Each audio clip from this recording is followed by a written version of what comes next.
Hi, my name is Joy Gandel, and I am a relational therapist in Canada. I specialize in self regulation and executive functioning, and my further specializations within the ADHD and pediatric cancer communities. I have been late diagnosed ADHD, primarily inattentive type, as well with nonverbal learning disability. And it's important for you to know that nonverbal learning disability, otherwise known as NVLD or NLD, is not yet in the DSM. And so hopefully in the future it will be, but for right now it is not. I am also a wife and mother. I'm a wife of over 20 years and a mom to two incredible children, my son who's 19 and my daughter who's 17. And my family is my inspiration, and most particularly, my children are my motivation to be better every single day. And they have inspired me, they motivate me to get up and to just show up for them. For over or around 20 years, I worked as a human resource professional. The last 9 to 10 years of my career, I was an HR consultant. And in November 2016, my whole life changed the day my daughter was diagnosed with cancer. And I knew at that time that I was going to change professions, and I also had to focus at the task at hand. So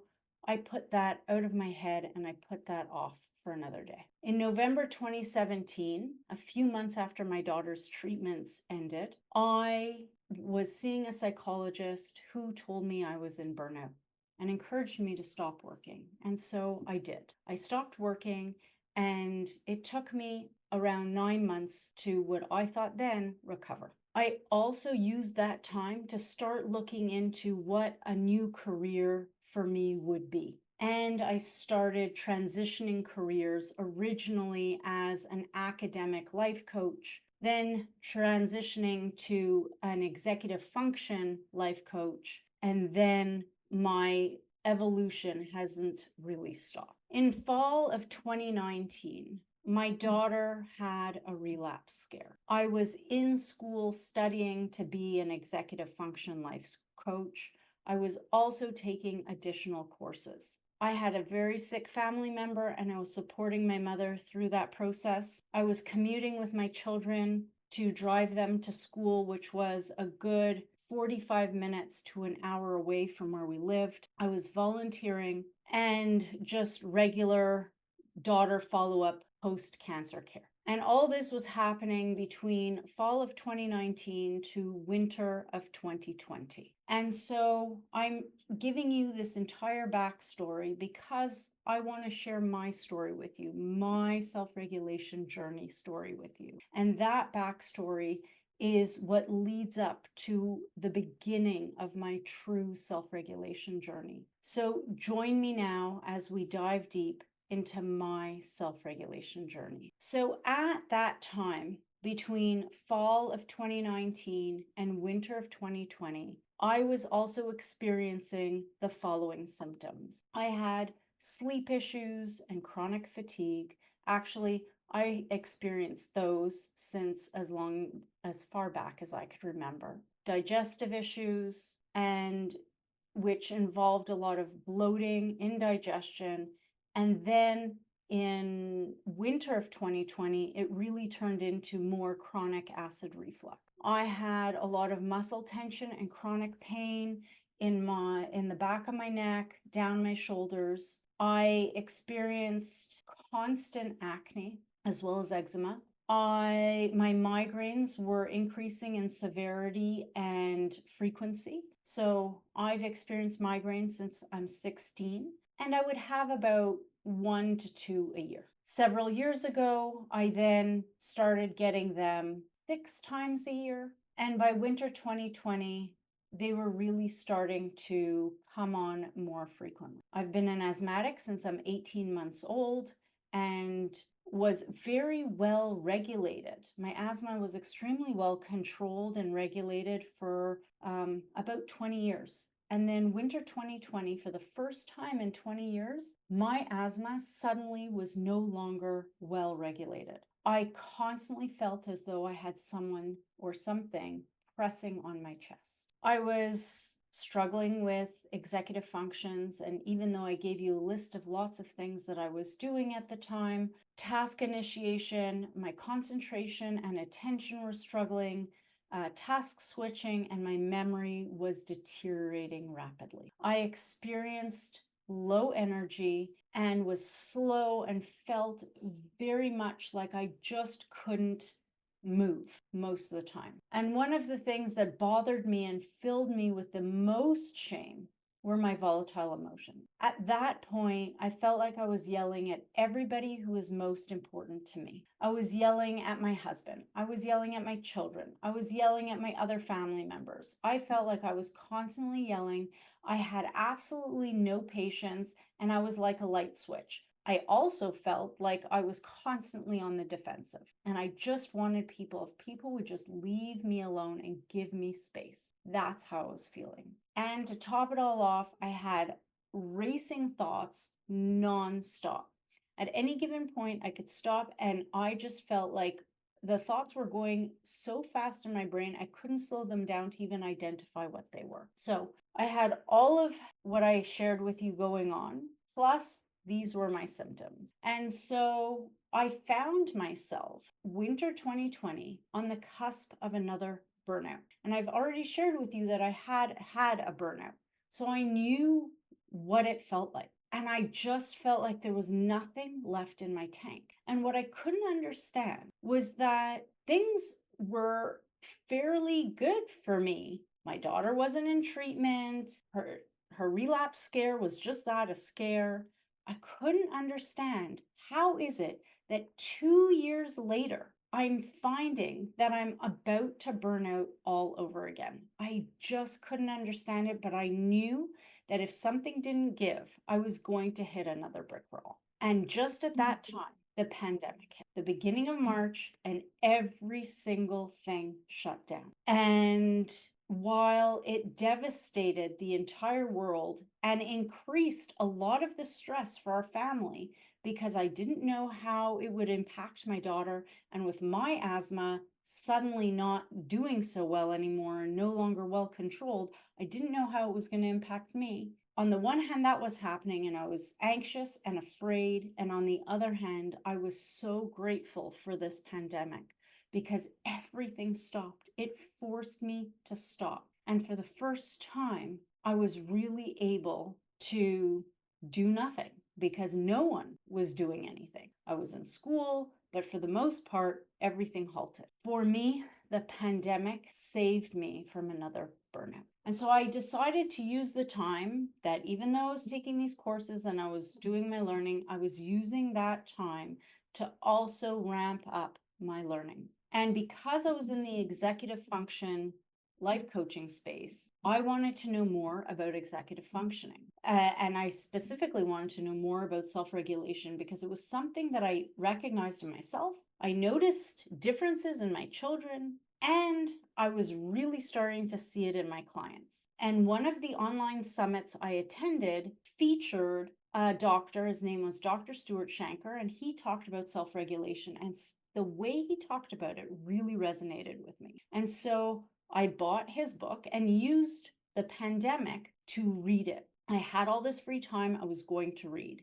And that book led to another, led to another. And these are just a sample, just a small sample of all the books I read from the pandemic onwards. And I was obsessed with reading and learning and trying to figure this all out. And what I learned is that we have a stress response cycle. And that stress response cycle usually gets triggered by something. And that trigger then triggers the limbic system in our brain, which then turns on the sympathetic nervous system. And from there, it turns on, or what should happen is that we turn on the parasympathetic nervous system when that trigger or stimulus goes away. And at the beginning, most of my learning was focused on the limbic system. And the deeper I went, the more I learned about how the limbic system was really part of the overall autonomic nervous system. So I was essentially relearning grade 9 biology, or at least that's what gets covered where I live in grade 9.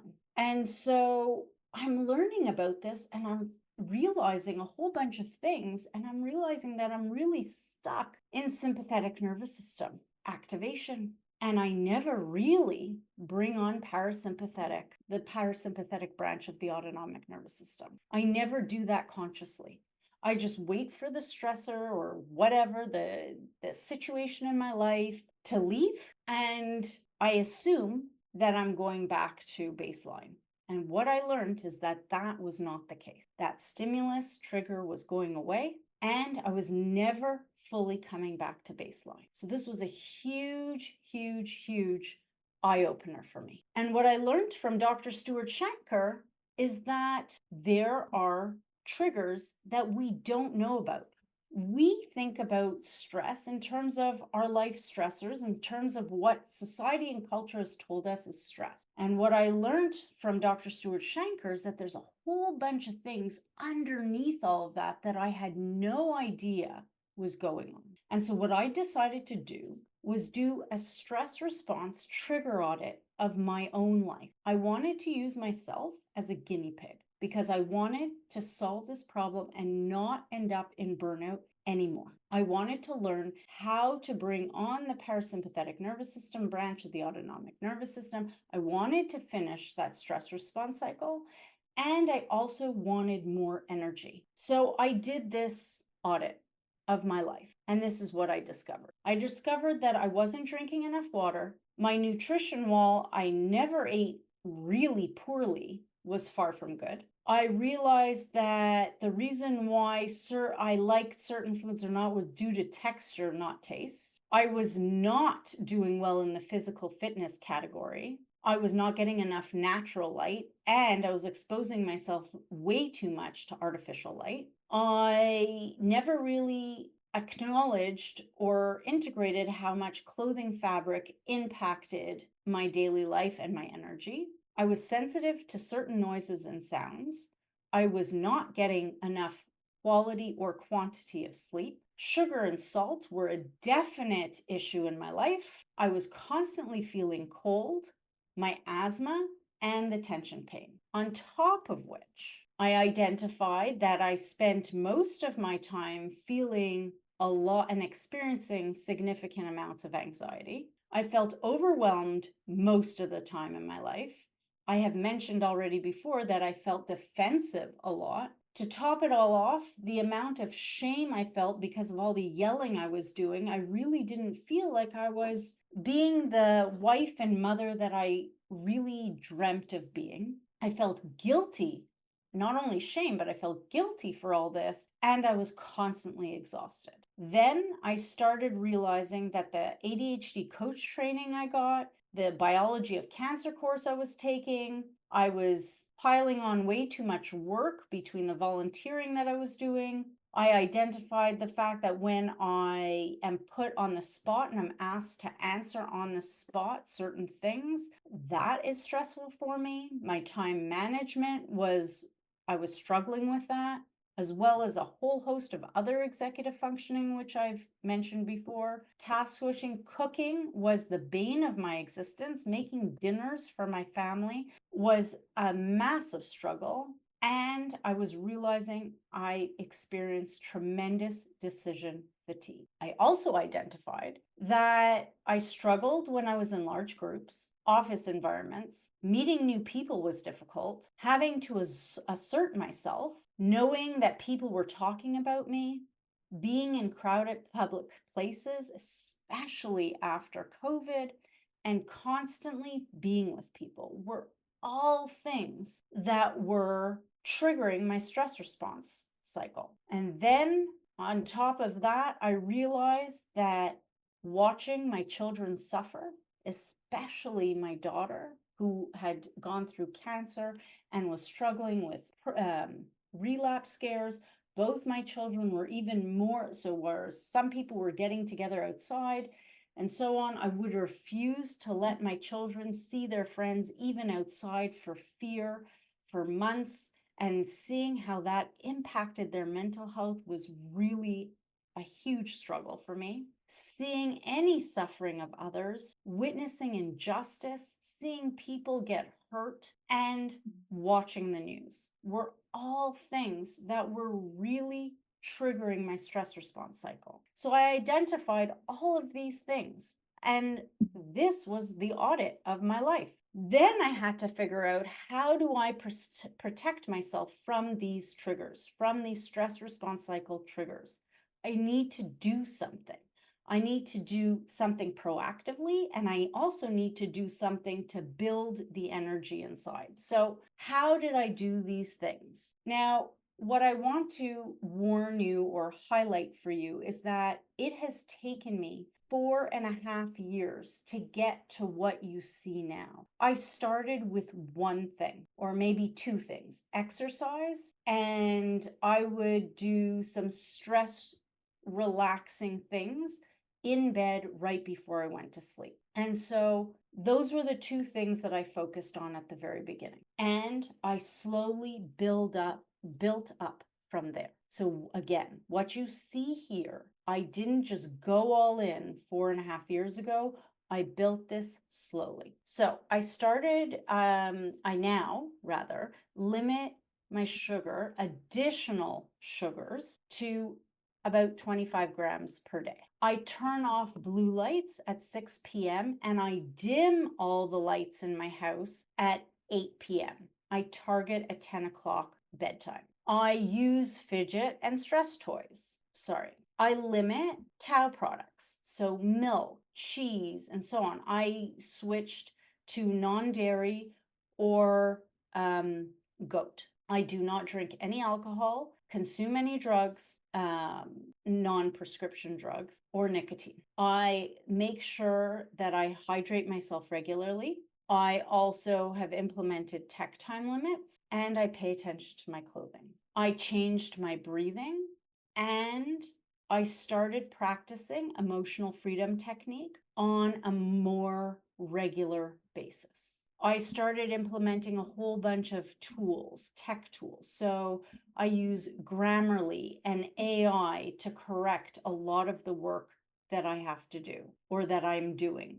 I want another pair of eyes to look at it. I put it through AI or I put it through Grammarly. I take copious notes, and I also refined my note-taking process. I use a ton of schedules and reminders. I use pill dispensers, and my absolute favorite trick is habit stacking. Without learning that habit stacking was a thing, I don't know that I would be where I am today. I also decided that my future career would be spent working from home alone. Yes, I will meet people. Yes, I will do presentations, but I would say 90% of my time is spent at home alone. I primarily shop online. I really try to avoid shopping centers or even grocery shopping. And when I do have to do those things, I pay attention to the time of day, because I have been caught at places like Costco when it is absolutely at its busiest, and the amount of stress I feel inside is just not worth repeating that over and over and over again. What I noticed was my self-compassion increased naturally. And because I started understanding things from a more biological perspective, I already started having more self-compassion, because I realized that it had nothing to do about myself and my ability to control my behavior or my actions, that it was really something way deeper than that. And once I was able to tackle that, I felt more empowered and more able to do things, which then just increased the self-compassion I felt for myself. I also stopped watching the news, and I was very restrictive with what I was actually watching. And then I started finding ways to recharge my battery. And so I started with light viewing. And because I live in Canada and where I live in Canada, I have tons of darkness. So it's not always possible to get outside and view the sun at an appropriate time work wise. So I got myself a happy light, which I don't have seasonal affect disorder, but realized that the happy light helped me anyways. And my alarm would go off. It could be pitch black outside, and I was still getting the amount of light I needed. And then when it was light out outside, I would go and take a walk. I have incorporated cardio and weights. I walk my dog 50 to 60 minutes per day, and that's divided in 2 walks. As you can see, I started cold showers and I did my first lead ice bath with a um,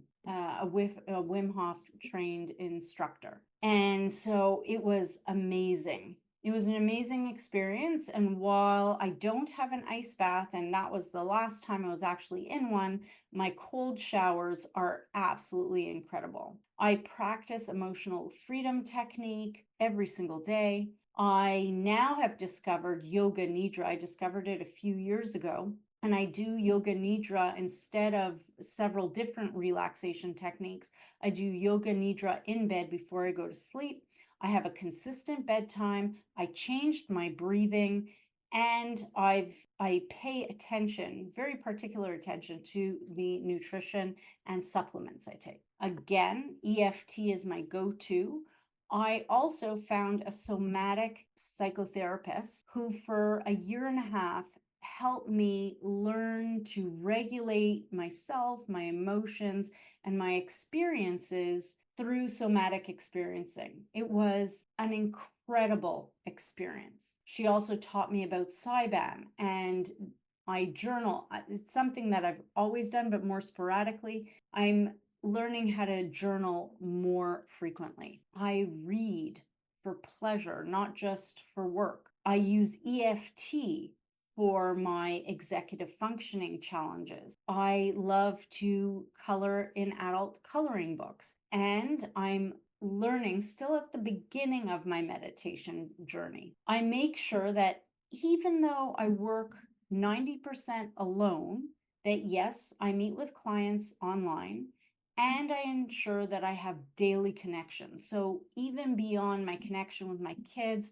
and my husband, I will, when I'm walking my dog, I have met tons of people. My dog is a COVID dog, so I've met tons of people, dog owners, and sometimes we'll even walk together. So I'm really connecting with people on a daily basis. Doesn't necessarily mean that I have to be in an office to do that. I look to connect with family and friends, and I recognize that my social battery, which my daughter taught me that saying, social battery, my social battery is it's fairly small. It doesn't take a lot for me to fill up that social battery. And so the connection that I have with my friends and family, when I feel my social battery is lacking, I reach out and I do what I need to do to ensure that I get that connection.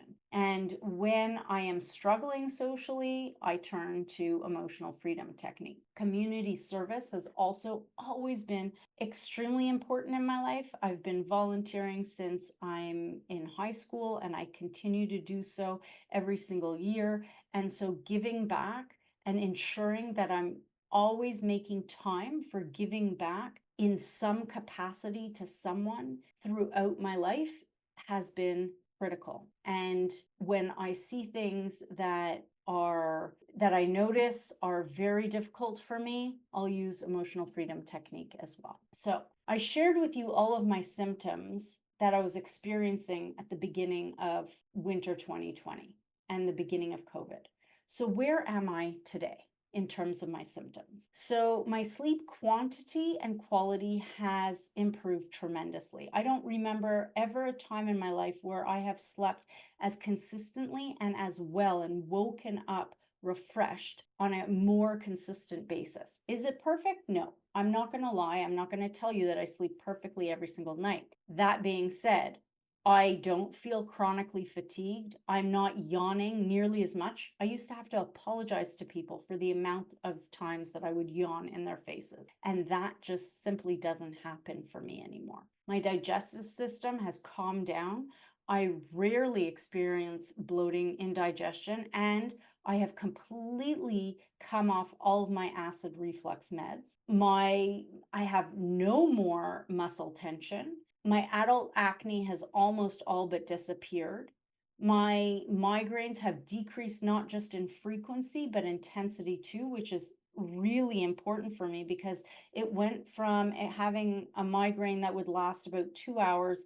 At the worst of it, it was lasting 6 hours, and I was completely unable to do anything else. And so to have that intensity come down to the point where I could be experiencing a migraine, if I don't take pills, have that migraine happen all day long, and I'm still able to get work done. So, whereas that's not my ideal, I'm at least able now to get through a day while experiencing migraine. And on top of which, when I do have one and I do take meds, I'm not necessarily always reaching for my migraine meds. Most of the time, regular over the counter Advil and Tylenol will suffice to cut the pain. I'm super excited about the fact that not only is my asthma controlled again, I've also increased my lung function. That changing the way I breathe also increase how much volume of air I can have in my lungs. So it's just amazing. And you ask yourself, well, how do I know this? Well, at the height of it, I went to go see an asthma specialist, and during COVID, he prescribed for me a peak flow monitor, so a way to monitor my lung volume so that I could see if it was getting any better, and we had objective results. And so I've actually tracked how my breathing has been and know for a fact that my lung volume has increased. One of the things that I'm most happy about is I am less emotionally volatile. Again, I am not perfect. I will have my good days and I'll have my bad days. Overall, the average is that I no longer feel shame or disgust or guilt with the way that I'm mainly speaking to my husband and my children.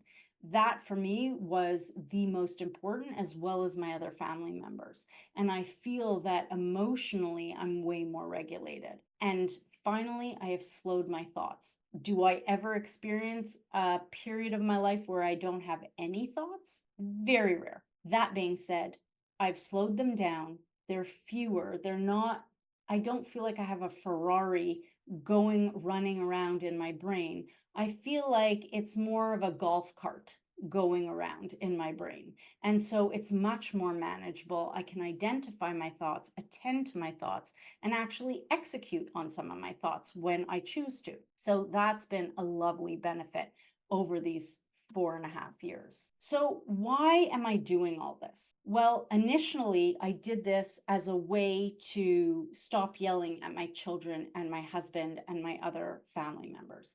I did this because I was so filled with shame and guilt for myself. And again, I go back to my kids have been my biggest inspiration and motivation to be better. And then what I noticed is that I started feeling better. I started feeling great, in fact. I started feeling like I had more energy, and which is weird because as I hit my mid 40s and late 40s, this is when tons of people my age start experiencing a dip in energy. I started experiencing the reverse. I had more energy than I ever had in my entire life. And so I feel like I'm actually capable to meeting any stressful situation or any life event that happens, and I'm able to meet it and not have it bring me down and lead me into burnout. I have the tools, I have the capabilities to dip in. Again, do I maintain this constant? No. I have good weeks, I have bad weeks, I have good days, I have bad days.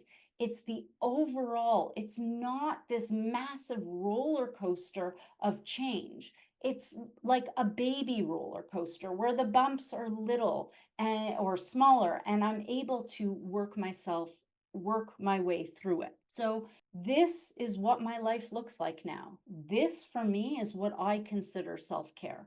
For me, self-care is taking care of my nervous system, balancing it and making sure I give it what it needs, give my body what it needs. And it's become a way of life. It's become an absolute passion of mine.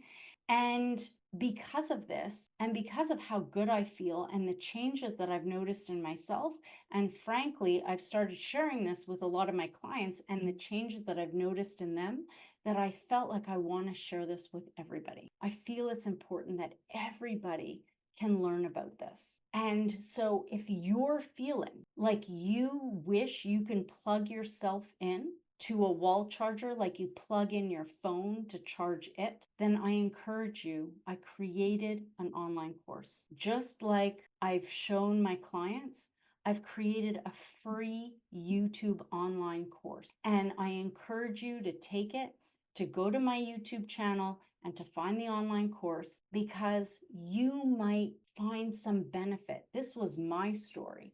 What your story is going to be like is entirely personal and unique to you. I show you all the different ways that I broke it down and I was able to attend and make the changes that I needed to make. So I hope that you found this inspiring, hopeful, that you're not alone, one. Two, that someone else has done it, so therefore you can do it too. And so I encourage you, please check out my course. I hope it helps you as much as it has helped me. And I wish you so much luck on your self regulation journey. Thank you for your time and hope to see you in the course.